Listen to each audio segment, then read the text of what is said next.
We now kickstart this morning. We'll be looking ahead at Anambra election, INEC and police readiness towards this election as it holds on Saturday. But quick one, before I introduce my guest, let's look at INEC chairman reading the riot act to the staff who will be working on Saturday. The chairman, Independent National Electoral Commission, Professor Mahmood Yakubu, warned staff to show no act of complacency and remained conscientious for the successful conduct of the November 18 Anambra governorship election. The chairman gave the warning while addressing a staff of INEC at Awka, said the commission will not hesitate to show the way out of any errant staff that breach the law. Professor Yakubu reminded the officers that INEC has been proactive on many areas of staff motivation, capacity building, training, payments of salaries, and urged them to showcase a greater commitment to discharge of their duties towards achievement of a free, fair, and transparent election. Now, away from that, indeed, what exactly is generating reactions from Nigerians and some other? Even my guest here in the studio is about the issue of police, as the Inspector General Police has deployed 26,000 personnel to monitor Anambra election. The Inspector General Police, Ibrahim Idris, has confirmed that the authorized and the withdrawal of the aide camp, that is to Governor Willie Obiano of Anambra State. Well, the Inspector General spoke during a stakeholders forum organized by the Independent National Electoral Commission on Tuesday in Awka. The IGP explained that the development was based on the previous experience the police recorded, whereby a military court and ADC to a governor escorting the vehicle loaded with arms on election day. Now, that's one of the reasons been given by the Inspector General Police towards the Anambra election. And that's why they decided to withdraw the aide camp to Governor Willie Obiano. We do not mean anything bad to Anambra governor on this action. The ADC will be returned to him early Sunday morning after the governorship election on Saturday. It's a kind of embarrassment, gangsterism upon that particular government. But this will not because it's not making him to be vulnerable. It's not making him to be vulnerable. This will not be the first time such will happen. But it's wrong. That's what I'm saying. It's wrong. It doesn't show transparency.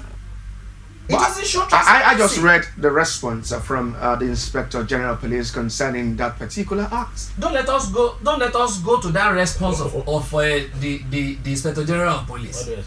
What do you expect him to say? Is he even supposed to be on that seat presently?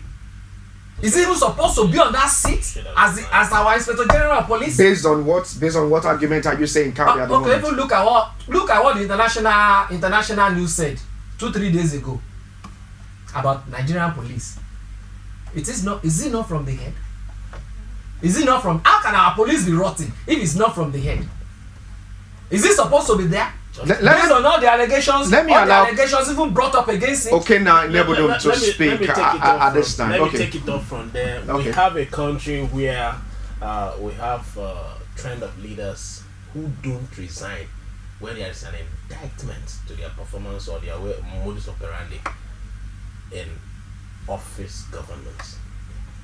They hardly resign. They rather stay put. But he has not been proven. He has not been proven guilty. You don't need to prove. In European countries, in developed climes, what you see there is once an indictment comes to somebody's integrity, he steps aside. How do you tend to say that at this hour of the election, that the ADC and the CP of Anambra State gets redeployed, and you are coming out boldly to tell Nigerians and the whole world that they are going to be returned to them on Sunday morning? Immediately after election. Why immediately after election? What do you want to achieve? If not to embarrass the governor, to intimidate him, and to show him that you have federal might. These are gimmicks. But the party in power in Anambra State is APGA. It's not a national party. It's a national party though, but it doesn't have national presence. But the party, one of the parties contending for the election is APC, and they have a candidate in this election, and that's the reason the president has visited the southeast, and he will be in Anambra today. campaigning for his party. We've seen other presidents are going to states. It is normal. That is very normal wonderful. for the president. We don't quarrel against Right. that. But what we quarrel against is that the CP and the ADC of the governor should be changed at this. You don't change. But this is the game is on. This is the fact of what the Inspector General Police is saying. It does not matter what he tells us. He explained, but we know what he wants to achieve. That is the, See, Nigeria is a place where you can always find law to support even an anomaly. Just a moment. He said that he explained that the development was based on the previous experience that the police recorded, where a military escorts, an ADC to a governor escorting a vehicle loaded with what? With arms on election day, and that's what the IGP is saying to forestall. Let me take him on that. Previous incidents, is it in Anambra? Is it against the governor? And then what did they do? What did they do? Previous incidents, is it in Anambra?